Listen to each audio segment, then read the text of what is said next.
오케스트라가 연주하기 전에는 반드시 튜닝 작업을 합니다. 음을 맞추는 작업을 합니다. 그래서 보통 오보에를 사용해서 라 음을 불러주면은 모든 악기가 그 라의 음에 맞춰서 조율을 하기 시작합니다.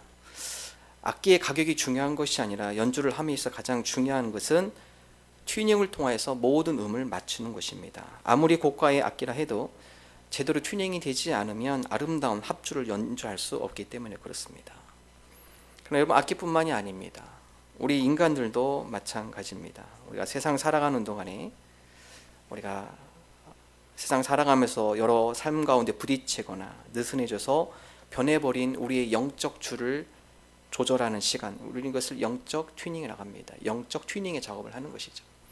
그래서 우리가 하나님 앞에 예배를 드리는 것은 한 주간에 우리의 삶이 지친 마음, 한 주간에 우리 가운데 나태해졌던 마음, 한 주간에 우리가 분별력 없이 죄 가운데 그 가운데 방황했던 우리의 마음, 이 시간 여러분 조절하는 것이죠. 하나님 앞에 예배하면서 다시 하나님의 진리의 말씀 앞에 나의 삶을 다시 한번 조절하는 것입니다. 주님, 연약한 마음, 쓰러진 마음, 이 시간 주님이 은혜 가운데 다시 그 마음을 회복시켜 주시고 새롭게 하여 주시고, 행여나 우리 삶 가운데 주님의 말씀을 멀리 떠났던 나태해지고 느슨한 우리의 신앙의 줄, 믿음의 줄을 다시 한번 조이게 하여 주옵소서.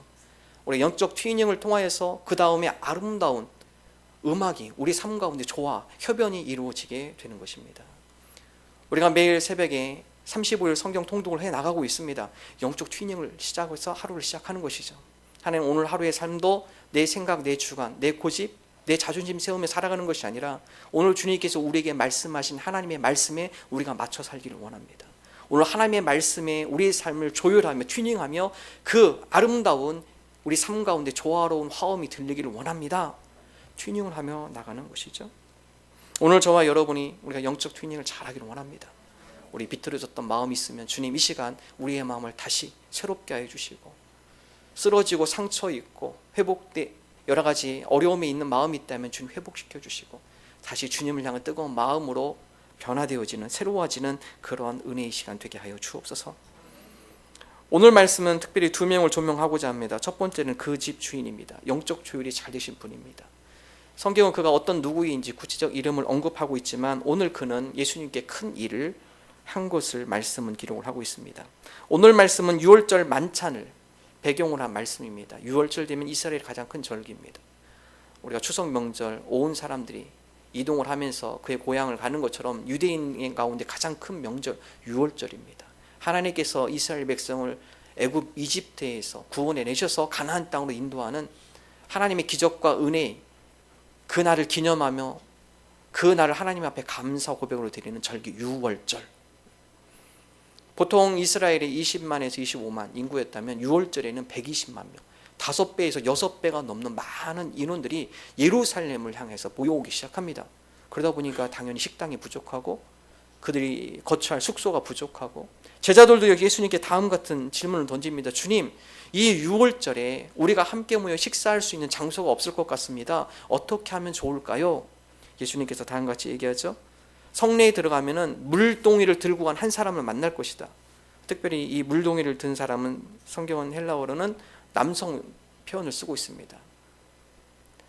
여러 물동이를 이고 가는 여러 여성들 가운데 유독 남성 한 명을 볼 텐데, 그 사람을 따라가서 그 사람이 들어가는 그 집, 그리고 그 집 주인에게 다음같이 이야기를 해라. 우리 선생님이 제자들과 함께 유월절 음식을 먹을 객실을 찾고 있습니다. 어떻게 하면 좋을까요? 그러면 그 집 주인이 우리의 자리를 마련해 줄 것이다. 마가복음 14장 14절 15절의 말씀 우리 함께 한 목소리로 읽습니다. 어디든지 그가 들어가는 그 집 주인에게 이르되 선생님의 말씀이 내가 내 제자들과 함께 유월절 음식을 먹을 나의 객실이 어디 있느냐 하시더라 하라. 그리하면 자리를 펴고 준비한 큰 다락방을 보이리니 거기서 우리를 위하여 준비하라 하시니. 성경은 구체적으로 그 인물이 어떤 누구인지 그 이름을 거론하고 있지 않지만 그는 예수님께 큰 대접을 합니다. 자기가 갖고 있는 다락방, 예수님께서 그리고 제자들과 더불어 이곳을 제공하면 예수님이 마지막 만찬을 할 수 있도록 그의 집을 오픈한 그 집 주인. 그러나 오늘 성경 말씀에 다락방, 이 다락방은 여기서 끝나지 않습니다. 이 다락방은 요한복음에 또 등장합니다. 요한복음 20장 읽다 보면 예수님께서 십자가에 달려 돌아가시고 부활절 날에 제자들이 두려워서 문을 꼭 담고 숨어 있습니다. 바로 그 숨어 있는 집이 이 다락방입니다. 예수님을 잡아 죽인 그들이 예수님의 제자들도 추격하고 그들도 잡으려고 하는 소문이 퍼지면서 제자들이 밖에 나가지 못합니다. 그리고 숨어 있습니다. 문을 꼭 닫습니다. 두려워하는 마음 가운데 들키지 않는 심정으로 꼭 다락방에 숨어 있습니다. 그 다락방이 바로 예수님과 마지막 유월절 만찬을 했던 이 다락방입니다. 부활하신 예수님께서 그 다락방에 찾아가시죠. 요한복음 20장 19절의 말씀 함께 읽습니다.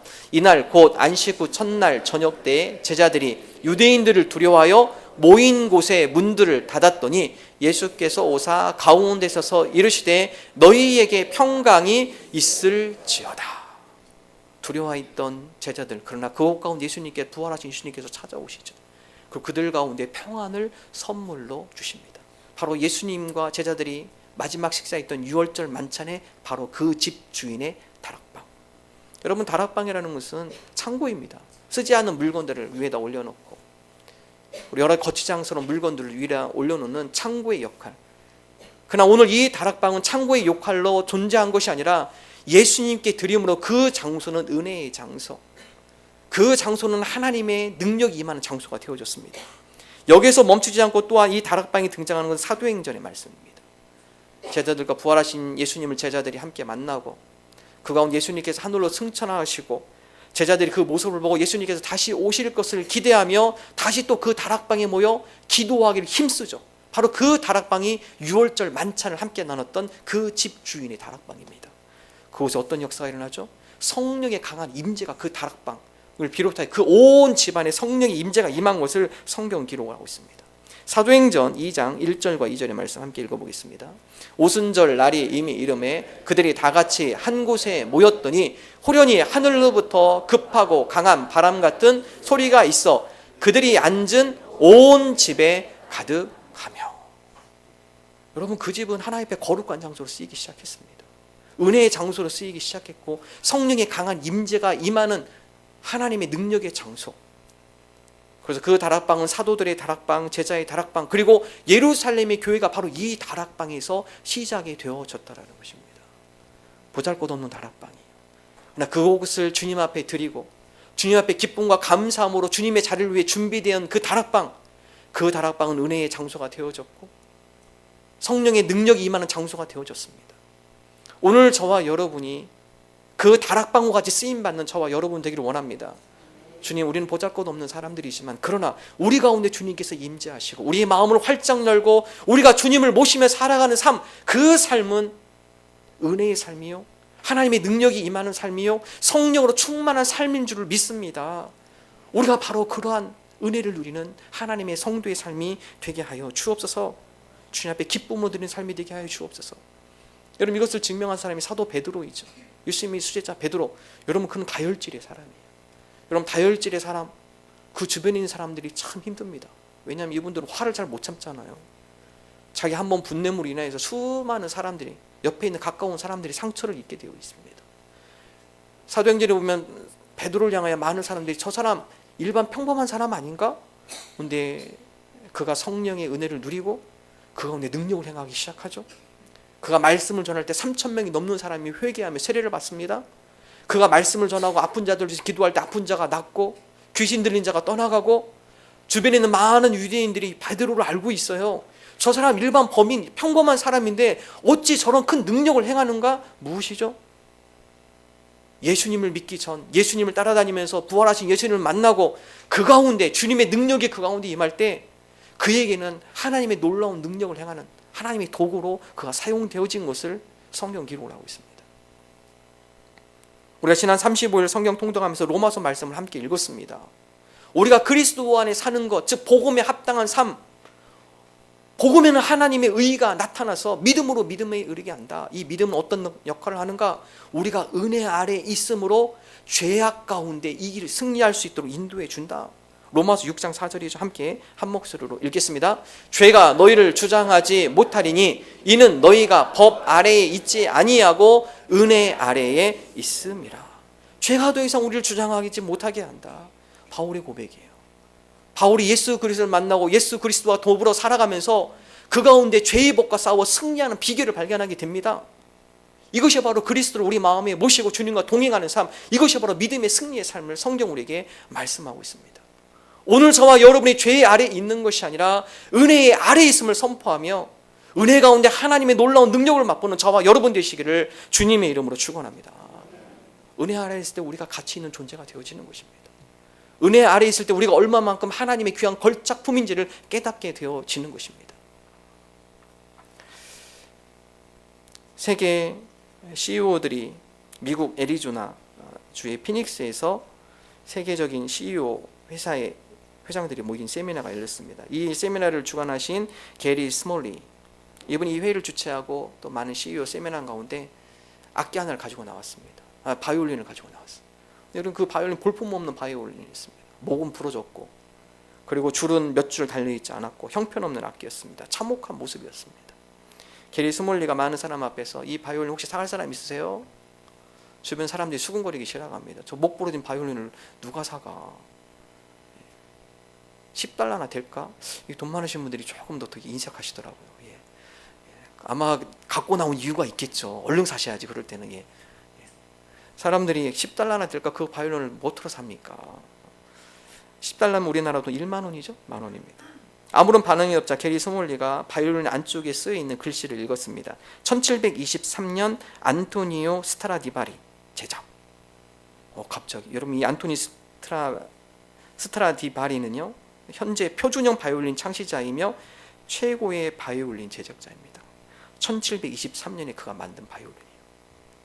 이 얘기가 들리자 갑자기 손이 번쩍 들리면서 200만 달러, 2천만 달러 서로 손을 들으면서 차가기 시작해요. 바이올린이 바뀌었습니까? 목 부러진 건 똑같습니다. 줄이 바뀌었나요? 아닙니다. 뭐가 바뀌었죠? 누가 만들었나 그래서 발견한 것이죠. 이 바이올린을 만든 사람이 누군가, 그가 발견되었을 때 그 가치는 어마어마하게 뛰기 시작한 것입니다. 우리 삶도 마찬가지예요. 우리를 만드시고 우리를 창조하시고 우리와 함께 하시는 그분 우리가 발견할 때, 그분을 만날 때, 그 하나님을 믿음으로 고백할 때 우리는 귀한 가치 있는 존재가 되어지는 것입니다. 내가 얼마나 귀한 존재인지, 내가 얼마나 하나님의 귀한 걸작품인지를 깨닫게 되어지는 것입니다. 그래서 그리스도 안에 사는 것과 그리스도 밖에서 사는 것은 천지 차이예요. 하늘과 땅의 차이입니다. 내가 얼마나 소중한 존재인지, 내가 얼마만큼 하나님 앞에 귀한 존재인지 그것을 깨닫게 되는 것이죠. 그것이 은혜입니다. 객관적으로 봤을 때는 여러 사람이 비교해 보면 부족한 것도 많아요. 내가 못난 것도 많아요. 못하는 것도 많아요. 능력도 없는 것도 알아요. 그럼에도 불구하고 나를 창조하시고 내 인생을 주관하시고 그리고 나와 함께 하시는 하나님을 우리가 믿음으로 고백할 때 나는 하나님의 특별한 존재, 하나님의 걸작품, 하나님께서 나를 향한 계획과 인생에 대한 하나님의 섭리가 있음을 고백하며 나갈 때 내가 귀한 존재를 깨닫게 되는 것이죠. 여러분, 그것이 바로 은혜입니다. 그리스도 안에서 나의 가치를 확인하는 것, 이것이 바로 은혜예요. 은혜. 어느 한 부자가 파티를 했습니다. 파티를, 돈이 많으니까 파티를 해서 친구들을 늘 불러와서 즐거운 음악을 틀고 맛있는 걸 먹고 축제를 하고, 파티를 오래 하다 보니까 실증이 나요. 뭐 재밌는 게 없을까? 그 파티를 하다가 재밌는 아이디어를 하나 제안하기 시작합니다. 파티에 모이는 많은 사람들을 다 불러 모아요. 그리고 다음 같은 약속을 합니다. 우리 이 집 뒷뜰에 큰 수영장이 하나 있습니다. 누구든지 우리 청년들 가운데 이 수영장에서 이 끝에서 저 끝까지 가장 빨리 수영을 하는 사람, 이 사람에게는 내가 둘 중 하나를 선택할 수 있도록 하겠습니다. 첫 번째, 나의 재산의 절반을 주겠습니다. 그 재산이 싫은 사람, 두 번째, 내 사랑하는 딸을 신부로 드리겠습니다. 용기 있는 청년들 도전하십시오. 축제에 참여했던 많은 청년들이 다 막 뒤뒤로 다 달려갔습니다. 수영장 앞에 서서 점프를 준비하고 있습니다. 근데 수영장에 보니까 악어가 한 마리 있어요. 악어가 왔다 갔다 합니다. 다 점프를 하다 보니까 악어가 무서워서 다 가지를 못하죠. 악어는 어떻게 점프를 합니까? 다시 이 부자가 가서 다시 청년들에게 도전합니다. 여러분, 용기 있는 자가 이렇게 없습니까? 이 끝에 저 끝까지 빨리 수영을 해서 저 끝에 도달하면 이 두 가지 중에 하나를 여러분이 선택할 수 있도록 하겠습니다. 아무도 안 뛰어들어요. 근데 어디서 한 명이 풍덩 뛰어들기 시작합니다. 주워 막 수염을 쳐가지고 악어가 따라오는데, 악어가 그의 다리를 딱 물르는 순간에 그 악어를 피하면서 수영장 바깥으로 끝으로 뛰쳐나왔습니다. 이 부자가 그 용기에 칭찬하며 부자가 그 청년에게 다가가서 당신의 용기에 감탄했습니다. 자, 내가 약속대로 선물을 주겠습니다. 나의 재산을 절반을 원하십니까? 아니요. 그럼 내 딸을 원하십니까? 아니요. 뭘 원하십니까? 내 등을 떠민 사람 이름을 나한테 주십시오. 내 등을 떠민 그 이름을 내가 좀 알아야겠습니다. 누가 떠밀었어요 보니까. 안 가려는데 확 밀어버려가지고 어쩔 수 없이 죽기 살기로 버틴 거죠. 수용을 한 거죠. 그런데 저는 이 이야기를 읽어보면서 그래요. 저와 여러분이 그런 신세입니다. 우리는 이미 이 고통의 이 바다 가운데, 고통의 이 수영장 가운데, 악어가 득실거리는 이곳에 우린 떨어진 존재입니다. 그렇지 않습니까? 이거 비켜가면 저 어려움이 있고, 저거 비켜가면 또 나 앞에 이런 어려움이 있고, 마치 지뢰밭을 한 발짝 한 발짝 조심스럽게 피해가는 우리의 삶의 모습, 끝이 어딘지도 모르고 광야 속에 헤매어가는 우리의 모습, 고통 가운데 떨어진 존재이죠, 존재. 우리 아까 집사님 기도한 것처럼 때로는 원망도에 하나님 앞에, 하나님 왜 나에게 이런 고통이 있는 겁니까? 다른 사람을 비교해 볼 때 나는 왜 이렇게 불안하며 힘들게 살아가야 하는 겁니까? 하나님에 대한 원망, 우리가 그런 마음이 있을 때도 있죠. 너무나 고통이 힘들고 어렵기 때문에 길이 보이지 않고 답이 보이지 않고 해결점이 보이지 않고 어디로 갈지 막막하고 살아갈 힘도 없고 미래에 대한 소망도 보이지 않고, 그럴 때 우리가 그런 한탄과 원망을 드릴 때가 있잖아요, 하나님 앞에. 그런데 성경에 보면 사도 바울도 그런 원망의 자리에 있습니다.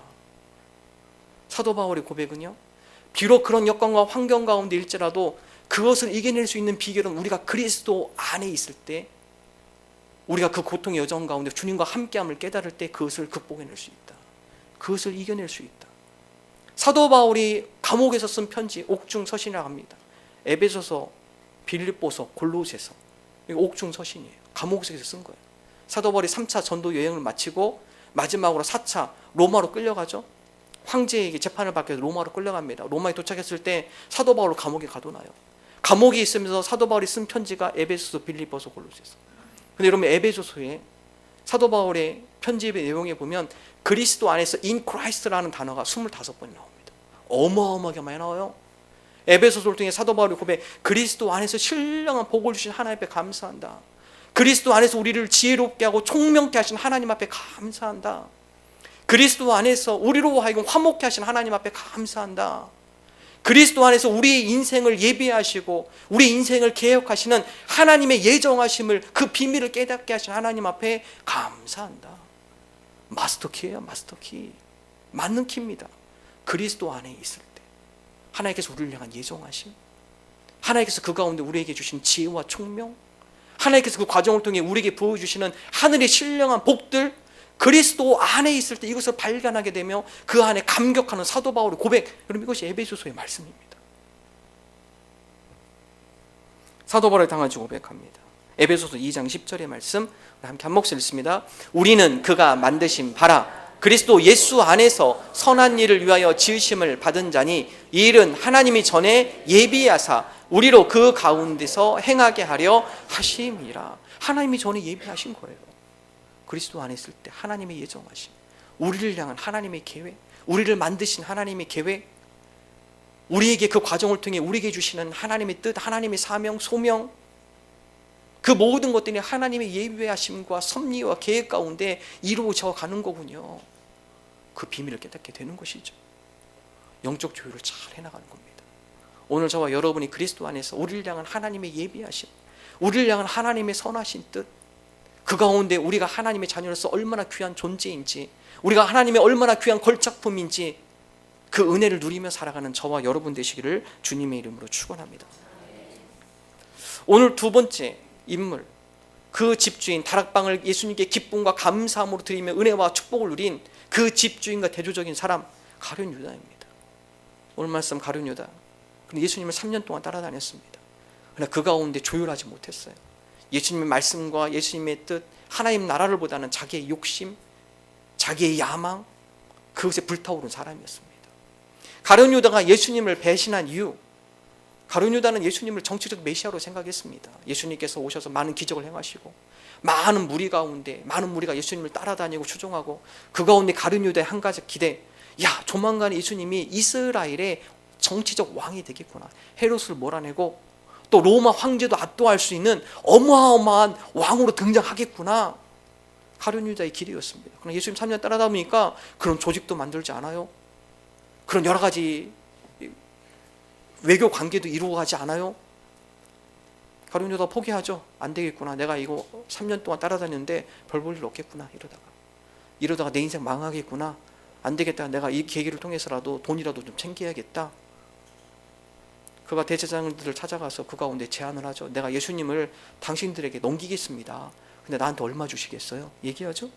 마태복음 26장 14절 15절 함께 한 목소리로 읽습니다. 그때 12 중에 하나인 가룟 유다라 하는 자가 대제사장들에게 가서 말하되 내가 예수를 너희에게 넘겨주리니 얼마나 주려느냐 하니 그들이 은 30을 달아주거늘. 예수님을 배신합니다. 자기 뜻대로 되지 않는다고 해서, 자기의 야망이 이루어지지 않았다고 해서 예수님을 배척하는 가룟 유다의 모습. 예수님께서 그걸 다 아셨죠.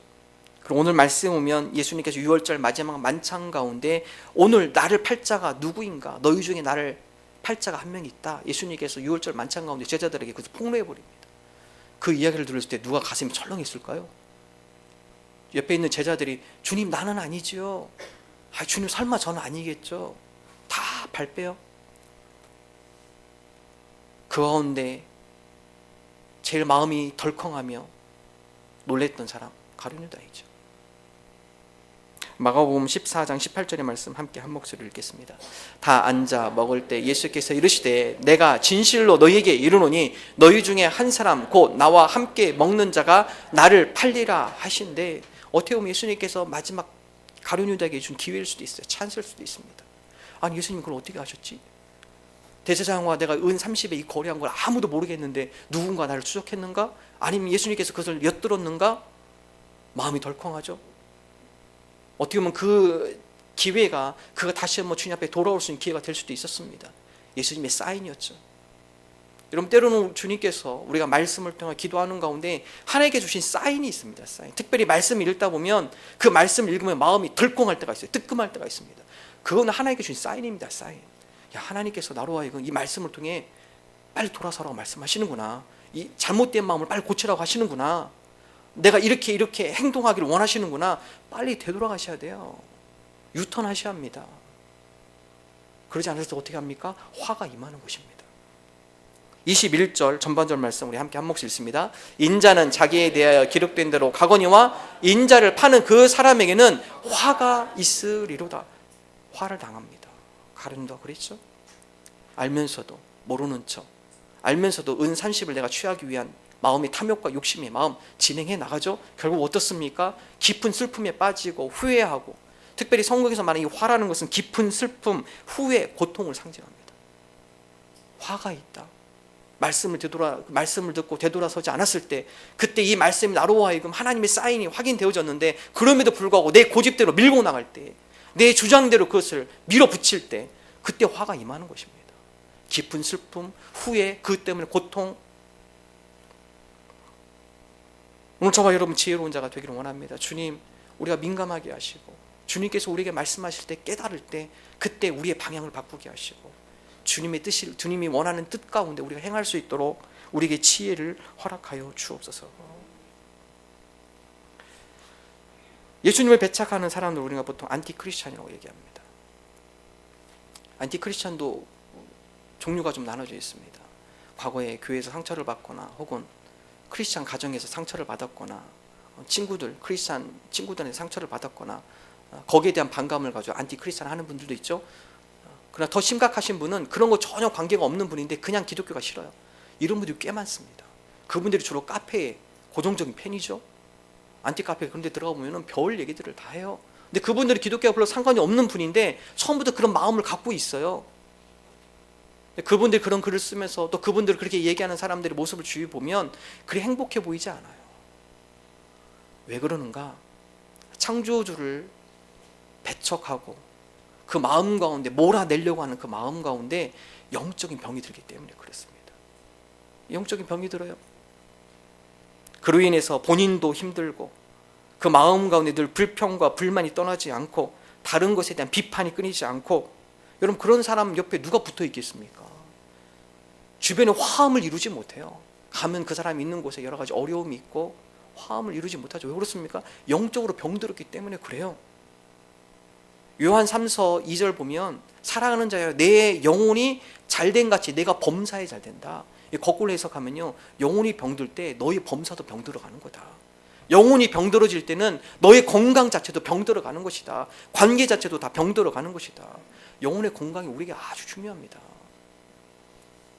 우리가 신앙생활하면서 우리가 주님의 말씀에 우리가 마음을 열게 하시고 우리를 창조하신 하나님 앞에 우리가 겸손히 나아가게 하여 주옵소서.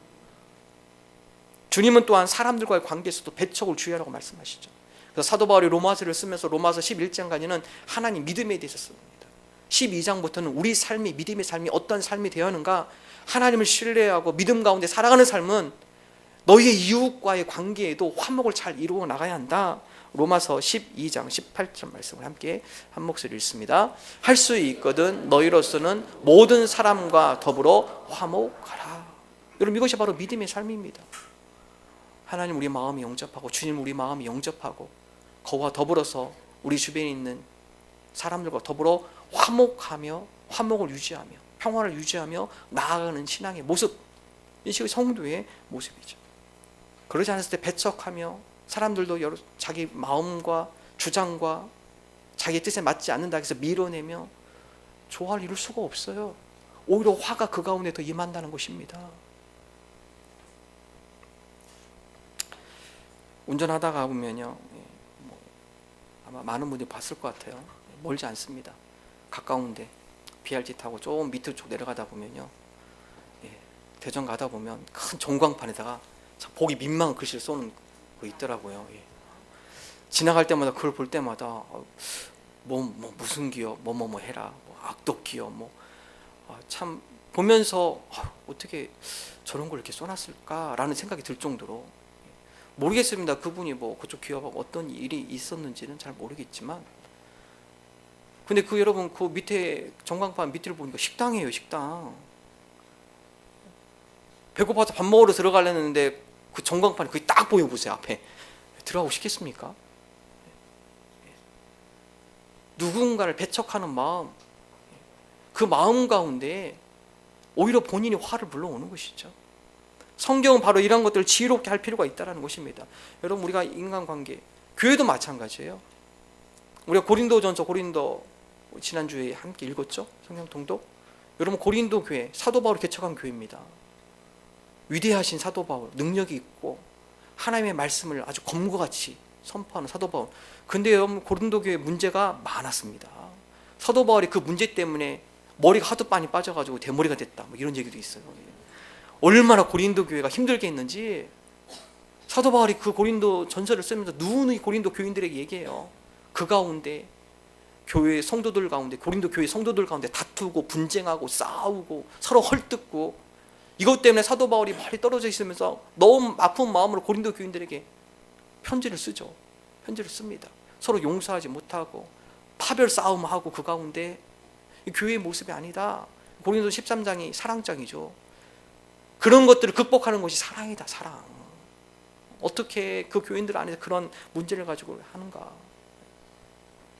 배척하는 마음. 사도 바울은 다음과 같이 이야기합니다. 우리를 힘들게 하고 어렵게 할 수 있어요. 다 있습니다. 직장에도 있고요, 가정에도 있고 교회도 있고 다 있어요. 어떻게 하시겠습니까? 그 사람을 향한 배척의 마음은 우리에게 오히려 화를 불러오게 된다는 것이죠. 사도 바울은 다음과 같이 고백합니다. 로마서 12장 19절의 말씀 함께 한 목소리 읽습니다. 내 사랑하는 자들아, 너희가 친히 원수를 갚지 말고 하나님의 진노하심에 맡기라. 기록되었을 때 원수 갚는 것이 내게 있으니 내가 갚으리라고 주께서 말씀하시느니라.